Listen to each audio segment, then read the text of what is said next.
On arrive au terme de cette journée qui a été, comme vous l'avez pu le constater, très riche. Donc avant de conclure, d'abord, Madame la représentante de la DRAF, Madame le directeur, je crois qu'on peut dire aussi.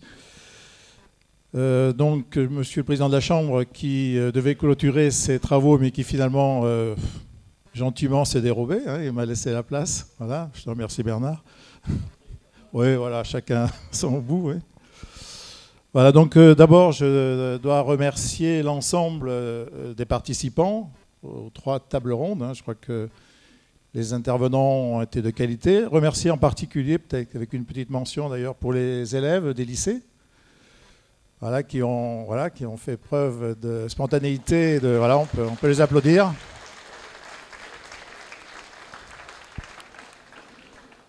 Voilà, je voulais aussi remercier donc, le directeur du lycée, d'une part pour nous accueillir ici et pour nous avoir prêté aussi les locaux qui, bon, finalement, se prêtent très bien à ce genre d'exercice, même si vous nous dites que les parkings ne sont pas tout à fait assez grands, malgré tout. Tout le monde a trouvé à se garer finalement et tout s'est bien passé.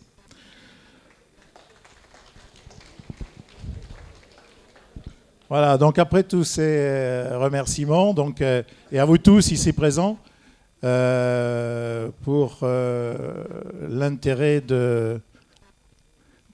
donc de votre participation et le fait que vous restez assez nombreux finalement, parce que souvent en fin de journée comme ça, on voit disparaître 20% des participations. Là, je crois que ce n'est pas le cas. Donc merci pour votre participation. Remercier donc aussi ceux qui ont travaillé donc activement donc à cette journée, en particulier Marie-Catherine, Laurent, bon voilà, et toutes les équipes. Voilà, donc merci à vous tous. Voilà, donc bon, alors il serait bien prétentieux de faire une grande conclusion. C'est pas du tout ça. Peut-être que Madame le directeur saura mieux conclure que moi, peut-être apportera des éléments significatifs. En tous les cas, moi, ce que je voulais sur les points sur lesquels je veux bien revenir, quand on regarde un peu ces journées, je parle aussi en tant que viticulteur, parce que je suis viticulteur, même si j'ai 45 ans de carrière derrière moi, donc ça me donne un petit peu de recul, finalement. Alors tout à l'heure, je ne sais pas quel intervenant a présenté les photos des tracteurs Massey Ferguson. Alors on s'est revus il y a 45 ans, parce que c'était comme ça il y a 45 ans. Oui. Alors je ne veux pas faire ancien combattant, mais bon voilà, c'était comme ça qu'on travaillait, on ne connaissait pas autre chose, on ne connaissait pas tout ce qu'on a présenté ce matin. Et effectivement, avec toutes ces années de recul, on s'aperçoit que malgré tout, les pratiques ont changé et que demain peut-être elles vont encore changer de la même façon. Donc sur plus de précision de tout ce qui a été dit. Donc c'est un enjeu extrêmement fort, cet enjeu de diminution des intrants. Pour la profession, moi j'ai été responsable du plan Ecophyto quelques années, donc j'étais engagé donc avec auprès de M. Philippe Relais d'ailleurs, avec qui on a travaillé, Ingrid. Bon, donc c'est vrai que nous sommes dans la profession, en tant que viticulteurs, conscients de cet enjeu. Mais en même temps, on est à la fois, ça a été dit aussi dans la table ronde des jeunes, un peu partagés. Parce que pour nous, nous avons une obligation de résultat, c'est l'économie de nos exploitations. Et que personnellement, même si je suis engagé au niveau des pratiques, on parlait de panneaux récupérateurs, on est déjà engagé depuis très longtemps. Depuis 88, j'utilise des panneaux récupérateurs.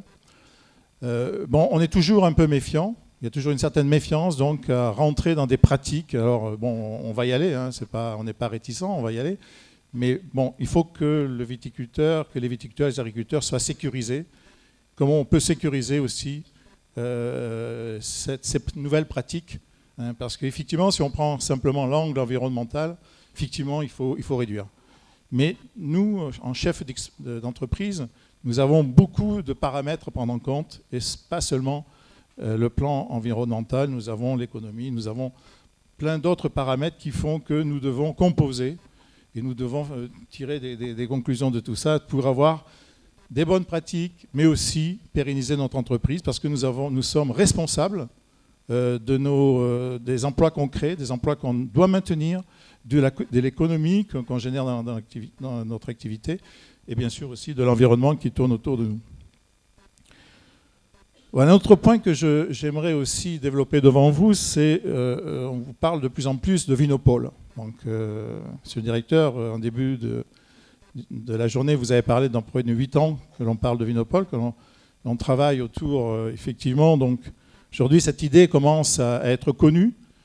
On commence à être reconnu. Donc, vous le savez tous, hein, Vinopol, c'est donc 3 organismes, la Chambre, l'IFV et les lycées, qui se sont réunis donc, pour compléter chacun leurs compétences. Et chacun, nous avons des compétences particulières. Et ces compétences donc, sont mises au service donc, de la viticulture sur le plan départemental. Et pour nous, c'est important de continuer donc, ce travail qui a été fait, de le pérenniser, d'aller encore plus loin dans chacun de notre compétence. Tout ça, c'est fait au profit du transfert. Ce qui est important, c'est le transfert qui doit être apporté aux viticulteurs. Alors le maître mot dans tout ça, c'est innovation. C'est l'innovation. Alors l'innovation, c'est peut-être un grand mot, mais derrière, il y a plein de choses à y mettre, il y a plein de recherches à faire, il y a plein d'expérimentations à faire. Dans toutes les responsabilités avec lesquelles j'étais, j'ai trouvé que l'innovation était souvent pas suffisante. Ouais, je le parlais en tant que viticulteur, c'est pas moi qui paie, bien sûr, c'est soit les pouvoirs publics, soit la profession, mais on n'est jamais allé assez loin dans l'innovation, il y a encore beaucoup de progrès à faire. Et ça, c'est du travail. Et d'ailleurs, si peut-être on a du retard sur les phytos, c'est peut-être parce qu'on n'a pas suffisamment d'innovation, on n'a pas suffisamment de recherche, etc. Mais bon, c'est facile de le dire. Après, il faut le faire, il faut le financer. Ce qui est important aussi pour le Vinopol, c'est la communication. Il nous faut communiquer. C'est ça le transfert aussi, mais c'est communiquer. Donc, cette journée est vraiment une journée de communication. Donc les actes, ils seront sur Internet, tout le monde pourra y aller les récupérer. Voilà, donc, mais pour nous, c'est extrêmement important de communiquer sur tout ce qui est fait. Il faut que chacun puisse s'approprier tous les éléments de recherche, toutes les avancées, toutes les innovations. Pardon. Voilà, donc tout ça, c'est aussi accompagner le changement. C'est donner des éléments aux viticulteurs pour évoluer, pour s'adapter à la demande sociétale, etc. Il y a un point qui n'a pas été évoqué aujourd'hui, c'est la problématique du végétal.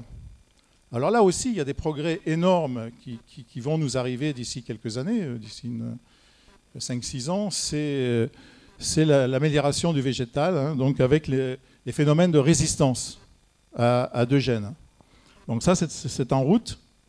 Alors j'ai même entendu parler qu'on peut aujourd'hui modifier le génome en introduisant des gènes sans que ce soit des OGM. Alors, je ne vais pas rentrer en détail, je ne suis pas du tout technicien. Hein. Il y a des méthodes aujourd'hui qui le permettent. Alors, il faudra-t-il encore que ce ne soit pas reconnu comme des OGM, sinon c'est foutu. On passera encore, le temps nous passera devant le nez. Voilà, ce problème de matériel viticole est là aussi un élément et un facteur important pour réduire les phytos. Parce que si nous avons des variétés de cépages qui sont résistants aux maladies, ben là, c'est pas 0 produit, mais c'est même pas 50. Hein. C'est 10% ou 20% des produits, c'est tout. Voilà, donc, autre point qu'on pourrait parler, c'est le dépérissement de la vigne. Hein. Ça, c'est un facteur pour nous, viticulteurs, qui est énorme. Hein. Enfin, voilà, tout le monde a entendu parler, on le constate tous dans nos vignes. Voilà, et puis un autre point aussi qu'on aurait pu développer, enfin qui a été développé là, ici, autour des tables rondes, c'est la viticulture de précision, qui me paraît un enjeu extrêmement fort donc, pour les années à venir. Voilà, donc écoutez, je vais en terminer là pour mon intervention. Voilà, donc je félicite tout le monde pour cette belle journée. Voilà, je vous remercie à tous et je passe la parole à Madame Lebrun. Merci, Monsieur le Président du Vinopol, pour ces mots et puis pour les organisateurs. Vous avez déjà tout dit sur les remerciements, donc je ne vais pas y revenir, mais moi j'ai été effectivement impressionnée par la qualité des intervenants, qu'ils soient effectivement professionnels ou étudiants. Et donc, encore une fois, merci pour... je n'étais pas là ce matin, mais en tout cas, pour l'intervention que j'ai vue et la façon originale dont les étudiants ont présenté cette thématique qui est ardue. Bravo, parce que je pense que le ministre de l'Agriculture n'aurait pas forcément fait mieux. Donc, félicitations. Et encore une fois, je crois que si on avait davantage d'émissions traitées de ce point de vue-là et traitées sous cet angle, on y gagnerait en tout cas parce qu'il y avait vraiment une grande qualité de débat et puis il y avait de la contradiction. On n'est pas sur une vision partielle des choses et je crois que ça c'est aussi important. C'est important pour vous, les jeunes qui allez demain être les futurs viticulteurs et vous allez être au cœur de ces débats sur les questions sanitaires, les questions environnementales, les questions économiques et ça va être à mon avis pour vous et ça a été dit à la fois des contraintes mais aussi des beaux défis à relever, des défis que on le voit qui sont relevés au jour le jour par les viticulteurs aujourd'hui. Il y a des solutions qui émergent. Je reviendrai. Alors, je ne veux pas vous. Monsieur le Président a fait un discours en plusieurs points sur lesquels, effectivement, je me retrouve parfaitement et sur lesquels je comptais vous également mentionner certains de ces points. Mais donc, je vais quand même aller à l'essentiel. Je voulais vous parler évidemment du plan Ecophyto 2. Mais sous deux angles, parce que vous avez déjà eu une présentation complète ce matin.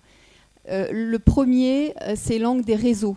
Parce que, comme vous le savez, notre vignoble, il est sous une pression sanitaire, de par notre situation géographique, climatique, il est sous une pression sanitaire particulièrement importante.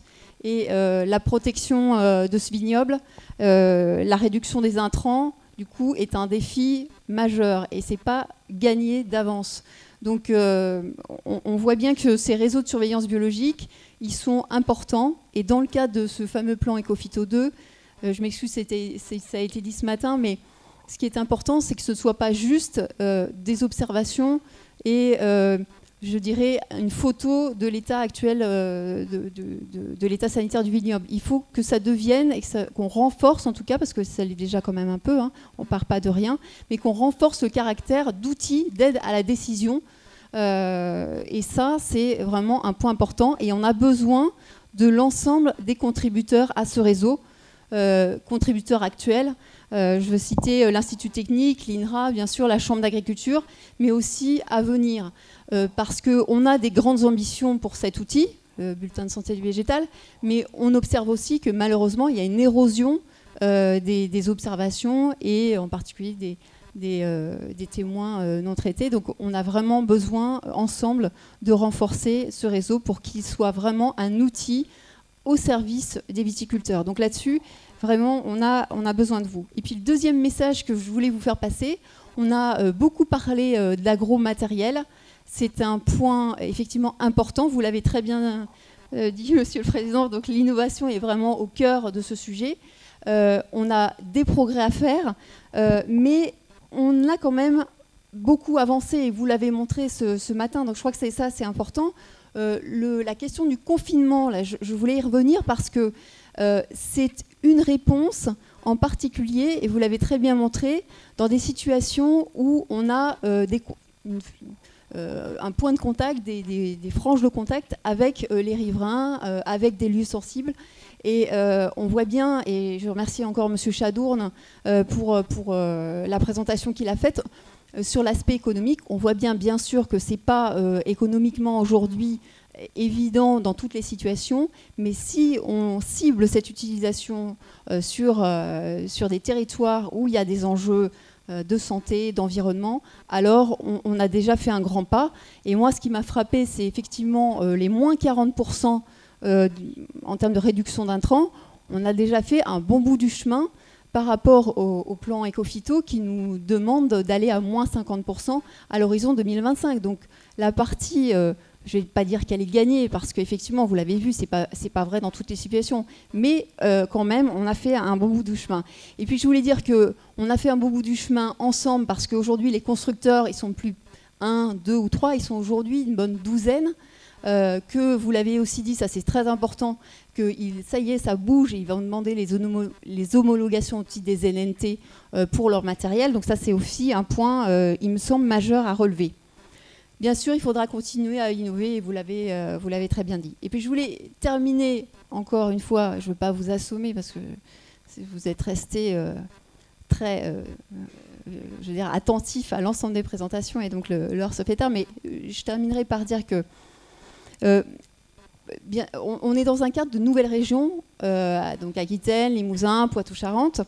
On voit qu'on va multiplier les problématiques autour de la protection sanitaire des végétaux, que ce soit les vignes, très bien, mais on a aussi maintenant l'arboriculture qui est très présente dans la région.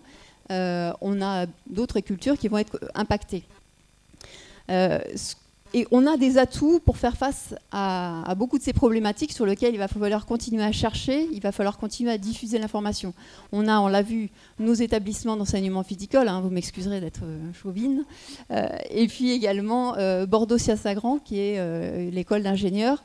On a le réseau, bien sûr, de recherche, et puis les réseaux de diffusion, avec en particulier les chambres d'agriculture. Donc ça, c'est vraiment un atout majeur pour nous.